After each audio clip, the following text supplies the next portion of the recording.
Experts have blamed deteriorating water infrastructure on corruption and maladministration at local government level. Water issues are affecting communities all over the country, and the problem appears to be worsening, as evidenced by the cholera outbreak. We're now joined by Professor Johann at Tempelhoff for a discussion on the state of water in the country. Disastrous? Is that a fair statement, Professor Johann? Should we be where we are? What have we not done?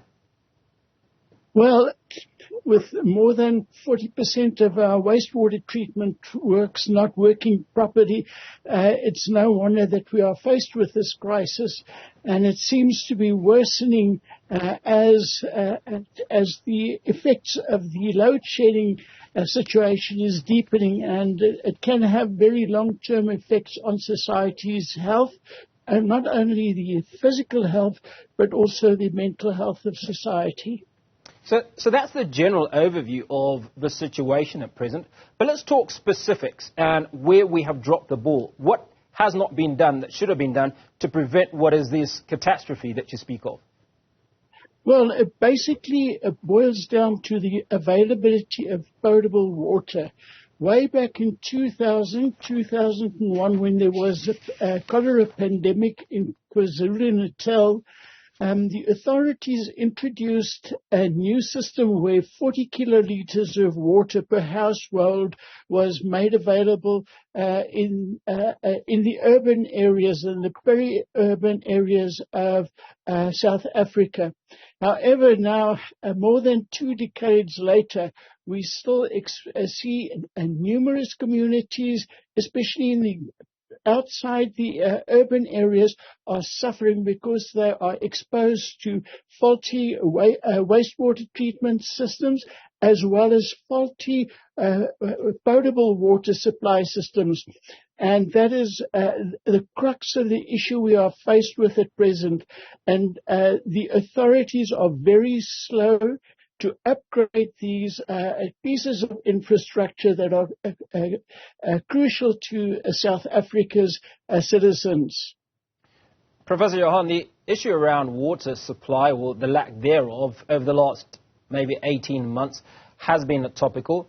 And obviously, it appears not many people have taken notice. But it seems now the chickens have come home to roost, if you will. We're talking about the Vaal, for instance, and there are traces of cholera that have been found in the water there, which obviously has huge implications on its feeder system.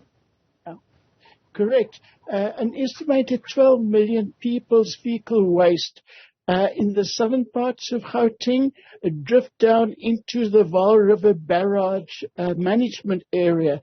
So, and it goes down from the barrage down to even the Northern Cape. So it is definitely a major problem that we sit with, and not all the wastewater treatment works in the southern part of Gauteng are really functional. So that's one of the key problems we are faced with. However, we have not experienced any notable reports or indications of cholera active in the Vaal Barrage area, 60 to 63 kilometers downstream of the Vaal Dam. So that seems to be fairly clean. But the problem is that DWS and Rand Water, who do weekly reports on the water quality in the river system, do not necessarily test for cholera and similar diseases. So we have a lack of knowledge, but I was informed by Ngwati Municipality as well as Fazili Derby District Municipality on the Free State side that they have an active team of medical specialists as well as environmental health officials 24 hours a day on duty, taking note of what is happening. But unfortunately, this is something that's happening too late. It should have been a consistent measuring system when we look at the quality of water. Well, you're absolutely right about that, because in an interview with one of my colleagues, the Minister Mkhunu, did speak about municipalities and how way behind they are in what they should be doing. Now, one of the common factors that seems to be prevalent in municipalities is that many of the individuals that are in the municipality are not qualified to be in the positions in which they are. There are talks of political appointments, which take away from the employment of technocrats, if you will.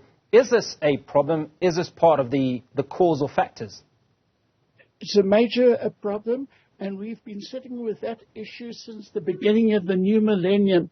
And local authorities are unable to appoint sufficiently qualified people to man the wastewater treatment systems, as well as the potable water treatment systems within their jurisdiction. And you need highly specialized trained people to take charge of it. And if we have to go digital within the next decade, we will need even higher skilled officials at the helm of it.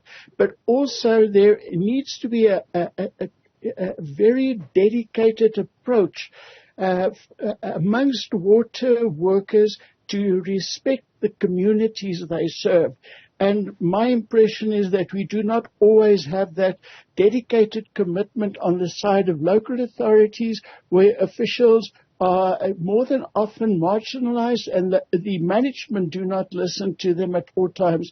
So this is an endemic problem that is not only seated with the authorities or the officials responsible for the water and the sanitation systems, but higher up in the management of local municipalities.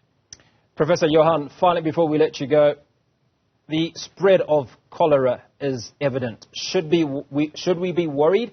Do you think it can be contained? Has it been contained? Well, what I think we are experiencing at present is the tip of the mountain, because if we continue with load shedding, if we continue potentially with water shedding simultaneously, matters can worsen. For example, in the case of Ngwati, where we have the latest fatality as a result of cholera, I was told that the town can only produce 8 megaliters of water, potable water for people to drink every day, while the demand is 25 megaliters per day. Consequently, in the poorer parts of the town, you find that people go to freshwater streams that they are familiar with, that are not always toxic, but that is where they can potentially pick up this cholera germ, and that can cause a rapid spread, because cholera can remain for 8 to 12 years latent within any site, and then it can burst up overnight because of favorable conditions, or the conditions that are conducive to its proliferation. Now, Professor, I'm afraid we're going to have to call time. We've run short of time, but appreciate your insights this afternoon. Professor Johann at Tempelhoff, extraordinary professor in the Faculty of Humanities at Northwest University.